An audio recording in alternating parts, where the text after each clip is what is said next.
Study IQ IAS, अब तैयारी हुई अफोर्डेबल। ये है मालदीव्स, भारत के साथ समुद्री सीमा बनाने वाला एक छोटा सा टापू देश और चारों ओर से समंदर से घिरा हुआ। यहाँ की stunning natural beauty, luxurious resorts और ओवर वाटर विलास टूरिस्ट को खूब अट्रैक्ट करते हैं। विजिटर्स को world class diving and snorkelling opportunities provide करने के चलते ये दुनिया के सबसे पॉपुलर टूरिस्ट डेस्टिनेशंस में भी शुमार है। लेकिन क्या आपके मन में कभी ये सवाल आया कि ऐसे प्लेसेस इंडिया में हैं भी या नहीं? बिल्कुल है दोस्तों। मालदीव से बस 445.6 माइल्स दूर भारत में भी एक ऐसी जगह है जो न सिर्फ मालदीव जितनी खूबसूरत है बल्कि इसकी नेचुरल ब्यूटी के चलते इसे इंडिया का ज्वेल्स या फिर व्हाइट स्टार डायमंड भी कहा जाता है। जी हाँ, हम बात कर रहे हैं लक्षद्वीप की। स्वागत है आप सभी का स्टडी IQ में। अनुराग पांडे नाम है हमारा और आज के इस वीडियो में हम ये जानेंगे कि आखिर मालदीव्स में ऐसा क्या है कि सबसे ज्यादा टूरिस्ट वहाँ पर जाना पसंद करते हैं और भारत के लक्षद्वीप को मालदीव जैसा टूरिस्ट डेस्टिनेशन कैसे बनाया जा सकता है। दोस्तों, वीडियो को कंटिन्यू करें उससे पहले आप सभी के लिए एक इम्पोर्टेंट अपडेट है। दरअसल IAS की तैयारी को और भी अफोर्डेबल एंड कॉम्प्रिहेंसिव बनाने के लिए स्टडी IQ आपके लिए लाया है P2I, that means prelims to interview programme 2024।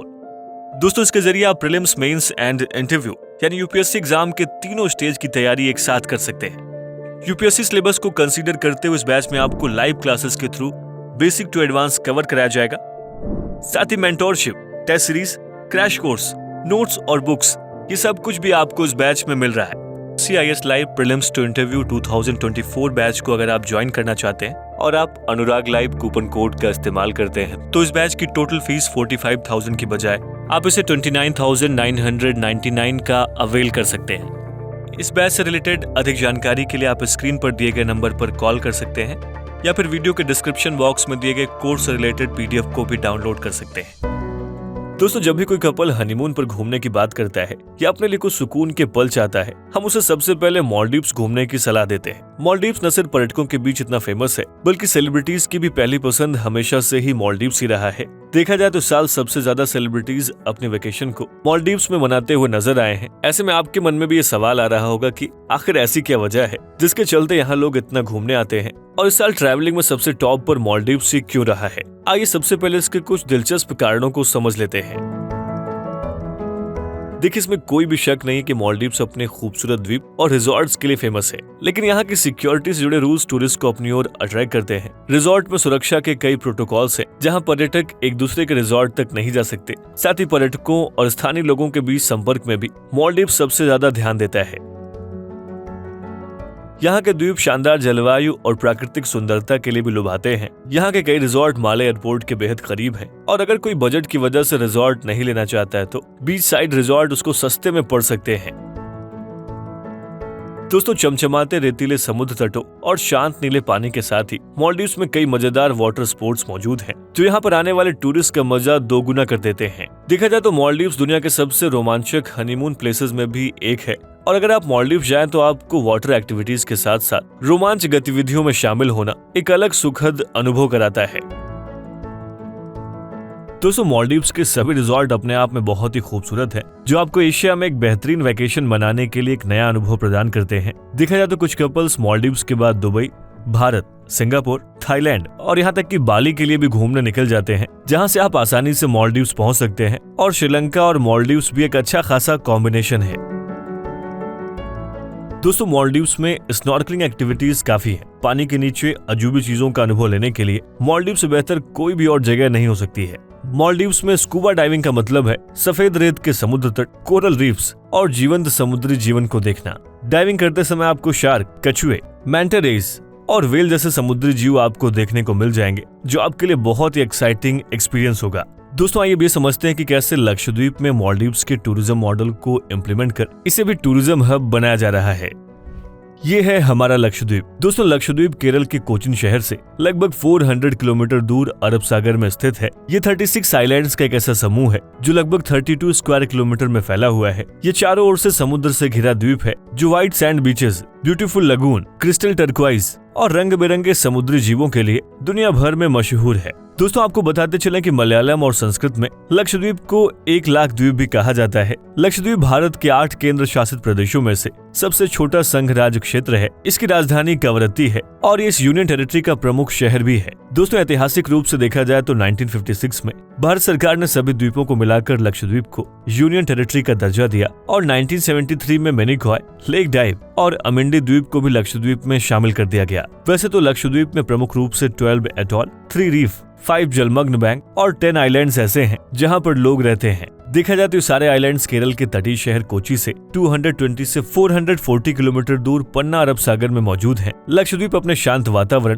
प्राकृतिक दृश्यों, रेतीले समुद्र तट, वनस्पतियों और बायोडाइवर्सिटी के लिए भी मशहूर है, जिसके कारण देश विदेश के सैलानियों की भीड़ यहाँ पर साल भर देखने को मिलती है। और जैसा कि हम सब जानते हैं कि लक्षद्वीप कोरल आइलैंड के लिए दुनिया भर में प्रसिद्ध है। आइए अब ये जान लेते हैं कि लक्षद्वीप में पाए जाने वाले कोरल, कोरल रीफ, एटॉल और लगून आदि टर्मिनोलॉजी का मतलब क्या होता है। दोस्तों, कोरल एक तरीके के छोटे समुद्री जीव होते हैं और कलरफुल स्केलेटन स्ट्रक्चर की कॉलोनी बनाकर रहते हैं।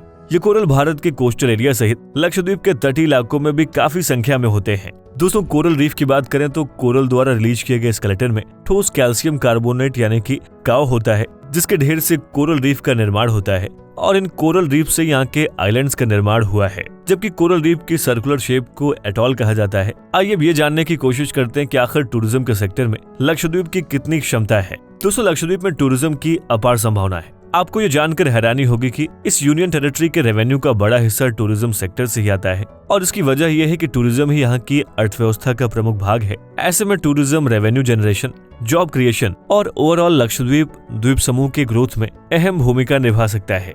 देखा जाए तो लक्षद्वीप के प्रशासक प्रफुल्ल खोड़ा पटेल ने साल 2021 में कहा था कि सरकार का इरादा लक्षद्वीप को मालदीव जैसे टूरिज्म हब बनाने का है। आइए अब देखते हैं कि लक्षद्वीप और मालदीव्स में क्या क्या सिमिलरिटीज पाई जाती हैं। दोस्तों, लक्षद्वीप और मालदीव्स कई मायनों में एक दूसरे से समानता रखते हैं, जैसे कि दोनों की टोपोग्राफी एक जैसी है, दोनों ही समुद्री द्वीप हैं और इन दोनों का निर्माण कोरल रीफ से हुआ है। साथ ही दोनों द्वीप समूहों के किनारों पर व्हाइट सैंड बीचेस की अधिकता है। दोनों द्वीप समूहों की जलवायु भी एक जैसी है, जो साल भर टूरिस्ट को अपनी ओर अट्रैक्ट करती है। दोनों द्वीपों में रोजगार, कारोबार और रहन सहन में भी काफी समानताएं हैं। लक्षद्वीप के अमनी दीवी और लासा ड्यू द्वीप समूह पर रहने वाले समुदाय केरल के तटीय क्षेत्रों में रहने वाले समुदायों के साथ सांस्कृतिक समानताएं साझा करते हैं, जबकि दक्षिणी मिनिकॉय द्वीप समूह में रहने वाले समुदाय मालदीव्स के मूल निवासियों के साथ सांस्कृतिक समानताएं साझा करते हैं और यहाँ तक कि उनके द्वारा बोली जाने वाली भाषा भी लगभग एक जैसी ही है। ऐसे में सरकार का मानना है कि लक्षद्वीप को भी मालदीव्स के तर्ज पर विकसित किया जाए, जिससे न केवल वहाँ के लोगों का ग्रोथ हो बल्कि उन्हें समाज के मेन स्ट्रीम से जोड़ा जा सके।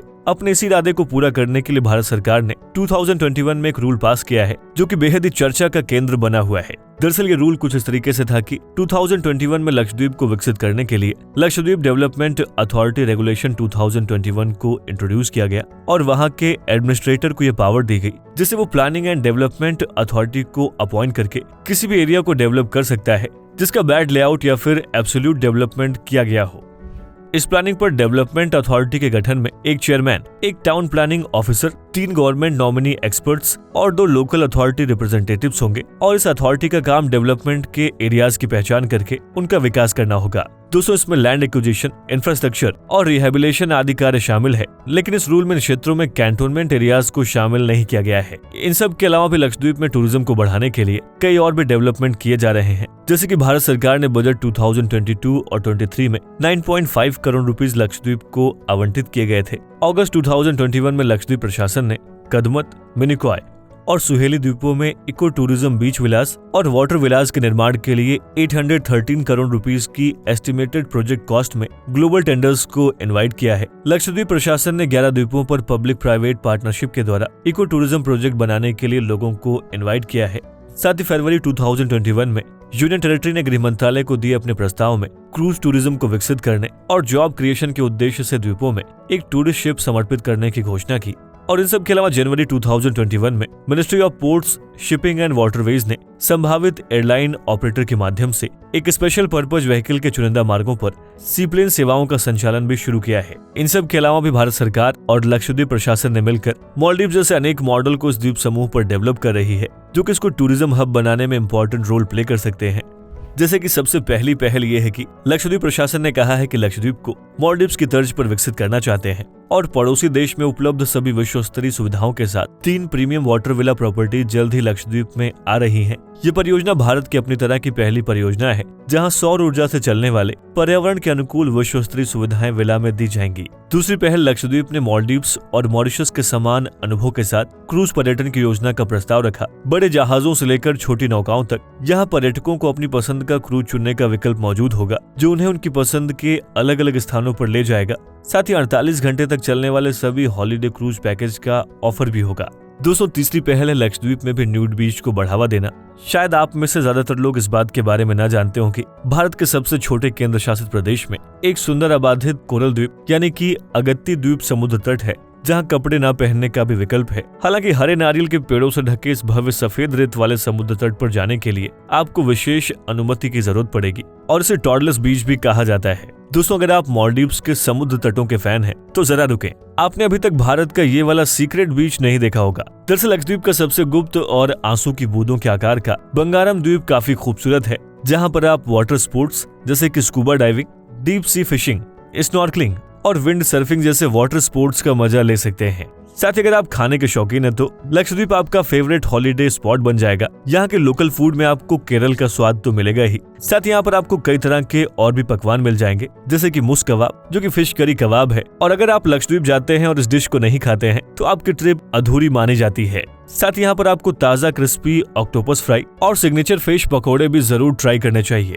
आइए भी समझते हैं कि सरकार के कई स्टेप्स को पर्यावरणविद, सोशल एक्टिविस्ट, एनजीओ और लोकल अथॉरिटीज विरोध क्यों कर रही हैं। दोस्तों, एक्सपर्ट्स का मानना है कि हम लक्षद्वीप को मालदीव्स की तरह टूरिज्म हब नहीं बना सकते और इसके पीछे उनके कई तर्क हैं, जो किस तरह से हैं। देखिए, पहला तर्क ये है कि क्लाइमेट चेंज एक ऐसी वैश्विक समस्या है जिसका सबसे ज्यादा प्रभाव कोस्टल एरियाज पर पड़ता है। समुद्र का टेम्परेचर बढ़ाने से कोरल ब्लीच की समस्या उत्पन्न हो जाती है, जो एनवायरमेंट और यहाँ के इकोसिस्टम के लिए ठीक नहीं है। नेचुरल कंजर्वेशन फाउंडेशन नामक एक संस्था के project associate mister Somesh S Menon का मानना है कि इस क्लाइमेट चेंज के दौर में हम लक्षद्वीप जैसे एरियाज में न्यू डेवलपमेंट के प्रोग्राम को नहीं शुरू कर सकते हैं। एक्सपर्ट्स का मानना यह भी है कि अगर गवर्नमेंट मालदीव जैसे लग्जूरियस मकानों और रिजॉर्ट्स का निर्माण टूरिस्ट को लुभाने के लिए करती है, तो इसके पिलर से कोरल रीफ की बायोडायवर्सिटी और हैबिटेबिलिटी का लॉस बड़े पैमाने पर हो सकता है, जिसकी रिकवरी में 30 साल से भी ज्यादा का समय लगेगा। दोस्तों, अच्छे टूरिज्म के लिए सस्टेनेबल पावर प्लांट होने चाहिए। अगर गवर्नमेंट इसके लिए सोलर पावर प्लांट फिट करती है, तो इसका विपरीत प्रभाव फिशरमैन के फिशिंग पर पड़ेगा।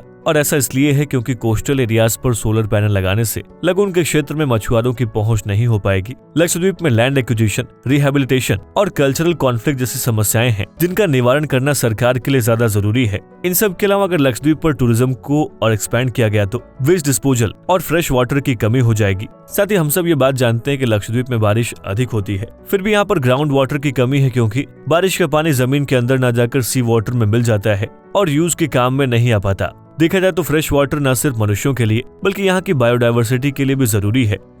इस तरीके से हम ये जान चुके हैं कि कई सिमिलरिटीज के बाद भी लक्षद्वीप को मालदीव्स के जैसा टूरिज्म हब बनाना कई चुनौतियों से भरा हुआ है। हालांकि इतने सारे चैलेंजेस के बाद भी लक्षद्वीप को मालदीव्स के जैसा टूरिज्म हब बनाया जा सकता है। बस इसके लिए कुछ बेसिक चीजों पर काम कर इसका सस्टेनेबल डेवलपमेंट करना होगा, जैसे कि एनवायरमेंट फ्रेंडली टूरिज्म को बढ़ावा देकर, जिसमें एनवायरमेंट एजुकेशन, स्थानीय लोगों में अवेयरनेस को बढ़ाकर, डिजास्टर मैनेजमेंट और अदर इकोनॉमिक एक्टिविटीज को बढ़ाकर हम इस द्वीप समूह को एक सुंदर टूरिस्ट डेस्टिनी बना सकते हैं।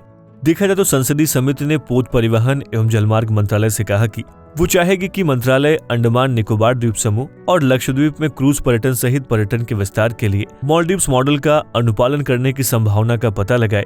इको टूरिज्म विकसित करने के लिए फॉरेन इन्वेस्टर्स को इनवाइट करना होगा, क्योंकि ऐसे इन्वेस्टर्स के पास काफी अनुभव होता है। इन सब के अलावा लैंड एक्विजिशन का क्लियरेंस सही समय पर होना चाहिए, जिससे प्रोजेक्ट को तैयार करने में देरी ना हो। सभी कॉमर्शियल पोर्ट्स पर घरेलू और विदेशी दोनों पर्यटकों के लिए टूरिज्म टर्मिनल स्थापित करने के लिए कदम उठाया जाना चाहिए। सी फूड और लोकल कल्चर को एडवर्टाइज करने के लिए इसे ग्लोबल प्लेटफॉर्म पर पहुंचाना होगा, जिससे लोग इससे ज्यादा अट्रैक्ट हों। और इन सब के अलावा लक्षद्वीप में अदर इकोनॉमिक एक्टिविटीज भी लोगों के विकास में अच्छी भूमिका निभा सकती हैं। ऐसे में आगे जान लेते हैं कि अदर इकोनॉमिक एक्टिविटीज क्या हो सकती हैं। दोस्तों, किसी भी एरिया को केवल एक ही सेक्टर से डेवलप नहीं किया जा सकता है। हाँ, ये बात और है कि हर एरिया की पहचान कुछ खास सेक्टर या फिर इंडस्ट्री से होती है। ठीक उसी तरीके से लक्षद्वीप का विकास केवल टूरिज्म के सेक्टर यानी बड़े बड़े होटल्स और रिजॉर्ट्स बनाकर ही नहीं बल्कि और सेक्टर्स को भी प्रमोट करके किया जा सकता है, जैसे कि फिशरी यानी कि मत्स्य पालन। दोस्तों, फिशरी लक्षद्वीप के लोगों का टूरिज्म के बाद सबसे प्रमुख इनकम का जरिया है। यहाँ लगभग 4200 स्क्वायर किलोमीटर का लगून एरिया है, जहाँ पर फिशरी और एक्वाकल्चर के व्यवसाय को बढ़ावा दिया जा सकता है।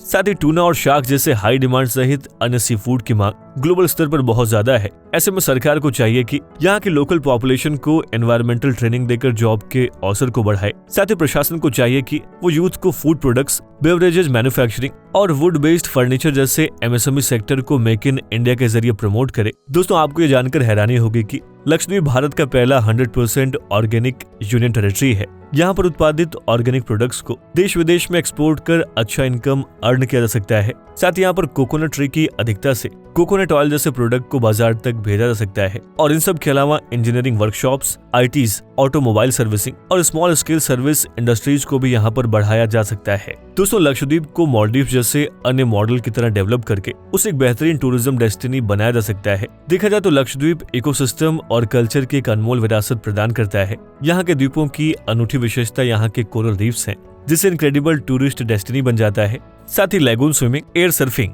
डाइविंग और स्नॉर्कलिंग जैसे वाटर स्पोर्ट्स के लिए एक उत्कृष्ट क्षमता प्रदान करता है। और इसमें कोई भी आश्चर्य की बात नहीं है कि लक्षद्वीप तेजी से भारत की अपनी एक तरह की आधिकारिक खेल प्रकृति पर्यटन क्षेत्र का स्थान बनता जा रहा है। और इन सभी विशेषताओं के साथ भारत सरकार और मिनिस्ट्री ऑफ टूरिज्म को चाहिए कि यहाँ पर भी मालदीव जैसी सुविधा यानी कि टूरिस्ट की प्राइवेसी, फ्रीडम ऑफ एंजॉयमेंट और इजी वीजा पॉलिसी को इम्प्लीमेंट करना चाहिए। साथ ही लक्षद्वीप को भी अपने तरह से सस्टेनेबल डेवलपमेंट पर काम करना चाहिए, जिससे डेवलपमेंट के साथ ही एनवायरमेंट को भी ज्यादा नुकसान ना हो और इस आइलैंड्स की नेचुरल ब्यूटी भी बनी रहे। दोस्तों, आपकी इस मुद्दे पर राय क्या है, हमें इस वीडियो के कमेंट बॉक्स में जरूर लिखें। स्टडी IQ IAS, अब तैयारी हुई अफोर्डेबल।